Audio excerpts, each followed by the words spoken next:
இன்றைக்கி எங்களோட வீட்டில் லன்ச் அண்ட் பிரேக்ஃபாஸ்ட் ரெண்டுமே என்ன ப்ரிப்பேர் பண்ணணும்னு சொல்லிட்டு பார்க்கலாமா. காலையில் எழுந்து வந்தோடனே முதல் வேலையாக வந்து சத்து மாவு கஞ்சி ப்ரிப்பேர் பண்ணி வச்சுட்டேன், பையன் சாப்பிட்டுட்டு ஸ்கூலுக்கு போகிறதுக்காக.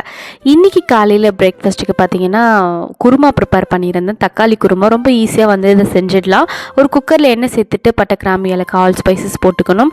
அது கூட வெங்காயம் தக்காளி இதெல்லாம் சேர்த்து நல்லா வதக்கி விட்டுக்க போகிறோம். மிளகாத்தூள், அதுக்கப்புறம் மஞ்சத்தூள், இதில் இஞ்சி பூண்டு பேஸ்ட்டு சேர்க்க தேவையில்லை. அதுக்கப்புறமா ஒரு மிக்சி ஜாரில் தேங்காய், முந்திரி, கொஞ்சமாக பொட்டுக்கடலை, அதுக்கப்புறம் சோம்பு போட்டு நல்லா அரைச்சி இந்த வெங்காய தக்காளி வதக்கி விட்டதோடு சேர்த்து 2 விசில் வச்சோம் அப்படின்னா ஒரு சூப்பரான தக்காளி குருமா ரெடி ஆகிடும். பையனுக்கு இன்றைக்கி வீட் பரோட்டா போட்டுட்டு அதுக்கப்புறமா தக்காளி குருமா வச்சு அவனுக்கு கொடுத்து விட்டாச்சு. நான் மட்டும் பார்த்திங்கன்னா இட்லி ப்ரிப்பேர் பண்ணியிருந்தேன். ஃப்ரெண்ட்ஸோடு போய் சாப்பிடலாம் அப்படின்னு சொல்லிட்டு இட்லியும் இந்த குருமாவுக்கு சூப்பராக இருக்கும், அதனால் இட்லி ப்ரிப்பேர் பண்ணிவிட்டு கொண்டு போய் ஃப்ரெண்ட்ஸோடு உட்காந்து சாப்பிட்டோம்.